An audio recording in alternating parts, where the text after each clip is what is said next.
Hello guys, आज मैं just fiance Chinese drama की पार्ट 5 एक्सप्लेन करूंगी।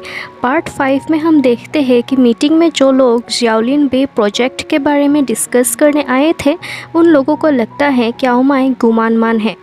तो वो लोग मीटिंग ख़त्म होने के बाद क्याओ माई को कहने लगते हैं कि हम लोग जियाओलिन बे प्रोजेक्ट रोक नहीं सकते।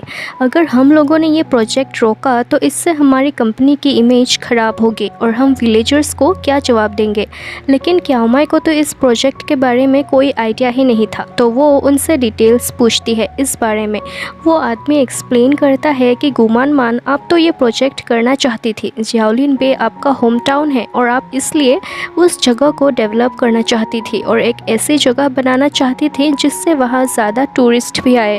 और तभी वहाँ सुयू आता है और वो उस आदमी को कहता है, मैंने कहा ना, मैं ये प्रोजेक्ट नहीं करूँगा और मैं अपना डिसीजन चेंज नहीं करूँगा। और वो आदमी गुस्से से वहाँ से चला जाता है। उनके जाने के बाद क्याओ माई सुयू से पूछती है, तुम वो प्रोजेक्ट क्यों नहीं करना चाहते। सुयू कहता है, मैं उस प्रोजेक्ट में इन्वॉल्व होना नहीं चाहता क्योंकि वो गुमानमान ने शुरू किया था। क्याओ माई बोलती है कि उस विलेज के लोगों ने तो कुछ गलत नहीं किया, तो एटलीस्ट उनके लिए ये प्रोजेक्ट सुयू को कंटिन्यू करना चाहिए। लेकिन सुयू नहीं मानता क्योंकि गुमानमान ने एक बार कंपनी के इम्पोर्टेंट फाइल्स भी चोरी किया था, तो ये प्रोजेक्ट भी किसी तरह की चाल हो सकती है। तभी क्याओ माई के पास उसके मॉम का कॉल आता है और वो उससे बोलती है कि लिंडुओ फिर से आया था और वो तुमसे मिलना चाहता है। क्याओ माई सुयू को इस बारे में बताने की कोशिश करती है, लेकिन सुयू को लगता है कि वो फिर से जियाओलिन बे प्रोजेक्ट के बारे में ही कुछ बोलेगी। तो सुयू उसे कहता है, मुझे और कुछ नहीं सुनना, जिससे क्याओ माई को बहुत बुरा लगता है। तो वो अकेले ही लिंडुओ से मिलने चली जाती है। क्याओ माई बीच में पहुंच के लिंडुओ से पूछती है कि तुम कौन हो। लिंडुओ इस बात से अपसेट हो जाता है और कहता है, मानमान, तुम कैसे ऐसे प्रिटेंड कर सकती हो कि तुम मुझे नहीं जानती। तो क्याओ माई बोलती है, तुम्हारा नाम क्या है। लिंडुओ कहता है, मानमान, क्या तुम्हें याद नहीं यहाँ पे हमारे बीच क्या हुआ था। और हम देख पाते हैं कि बचपन में मानमान और लिंडुओ इस बीच में थे। लिंडुओ खेल रहा था और फिर उसने मानमान को जाके पूछा था, क्या तुम मेरे साथ खेल। लेकिन मानमान ने जवाब दिया था, मैं छोटे बच्चों के साथ नहीं खेलती, जिससे लिंडुओ काफ़ी हर्ट हो गया था। लेकिन क्याओ माई को तो इस बारे में कुछ नहीं पता, तो लिंडुओ को बहुत बुरा लगता है। वो बोलता है, मानमान, मैं कितने सालों से तुम्हारा दिल जीतने की कोशिश कर रहा हूँ और तुम बोल रही हो कि तुम मुझे नहीं पहचानती। तुम्हारे गायब हो जाने के बाद मैंने बहुत महीनों तक तुम्हें ढूंढने की कोशिश की और तुम बोल रही हो कि तुम मुझे नहीं जानती। अब क्याओ माई नाटक करने लगती है कि उसे कुछ याद नहीं आ रहा पास्ट के बारे में। लिंडुओ कहता है, मानमान, शायद कुछ ऐसा हुआ था जिससे तुमने अपनी याददाश्त खो दी, लेकिन चिंता मत करो, मैं तुम्हें सब कुछ याद करने में तुम्हारी मदद करूंगा। और लिंडुओ एक वेडिंग रिंग निकाल के क्याओ माई को दिखाता है। क्याओ माई ये रिंग देख के पूछती है, क्या पास्ट में तुमने मुझे प्रपोज़ किया था। तो लिंडुओ कहता है, हाँ, मैंने किया था। क्याओ माई पूछती है, तो क्या मैंने तुम्हारा प्रपोज़ल एक्सेप्ट किया था।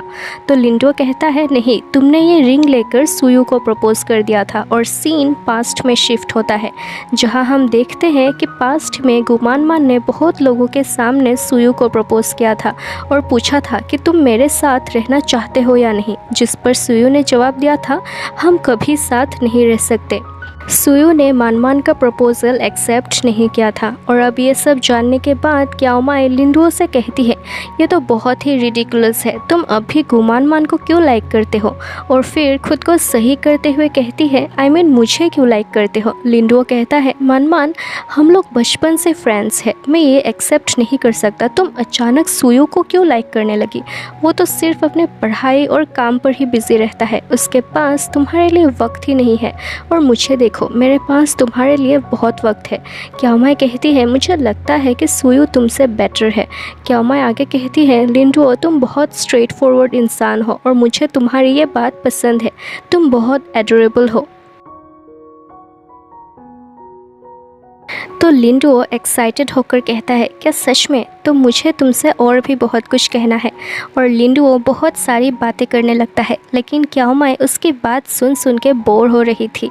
इस तरफ हम सुयू को देखते हैं। सुयू ने लंच बनाया था और तभी वहाँ पे सुयू का सेक्रेटरी आके कहता है, ये आंट सांग ने आज कैसा खाना बनाया है, मैं उन्हें फिर से बनाने के लिए कहूँगा। तो सुयू कहता है ये खाना आंट जांग ने नहीं मैंने बनाया है। तो सेक्रेटरी सुयू की झूठी तारीफ़ करने लगता है कि खाना दिखने में सही लग रहा है, अच्छा ही बनाया है सुयू ने। सुयू समझ जाता है कि वो उसकी झूठी तारीफ़ कर रहा है, तो सुयू सेक्रेटरी को बोलता है तुम भी खाओ मेरे साथ। लेकिन सेक्रेटरी कहता है मैं अभी।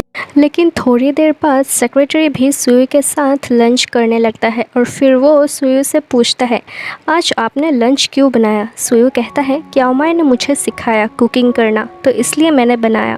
सेक्रेटरी कहता है कि क्याओमाई बहुत यूनिक है, जब मिस गुमानमान आपके साथ थी तो आप कभी ऐसा कुछ नहीं करते थे। सुयू कहता है कि वो मानमान से नफ़रत नहीं करता, लेकिन मुझे ये समझ नहीं आता कि मानमान ने कंपनी की फ़ाइल्स क्यों चोरी की थी। सेक्रेटरी पूछता है तो क्या आप हमेशा क्याओमाई के साथ ही रहेंगे। सुयू जवाब देता है ऑफ कोर्स मैं क्याओमाई के साथ ही रहूँगा।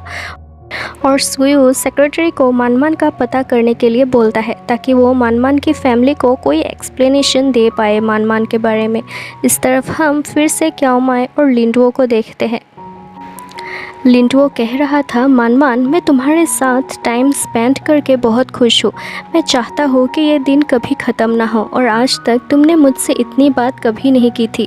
क्याओमाई कहती है लिंडुओ मुझे नहीं पता कि मैंने पास्ट में तुम्हारे साथ कैसे बिहेव किया था, लेकिन मुझे लगता है कि तुम्हें किसी और के साथ होना चाहिए, समवन बेटर जो तुमसे प्यार करती हो। लेकिन लिंडुओ किसी और के साथ नहीं रहना चाहता। क्याओमाई भी उसे समझाते समझाते थक चुकी थी तो वो जाने लगती है। तो लिंडुओ उसे उसके साथ लंच करने के लिए कहता है, लेकिन क्याओमाई कहती है कि सुयू उसका वेट कर रहा होगा तो उसे जाना होगा।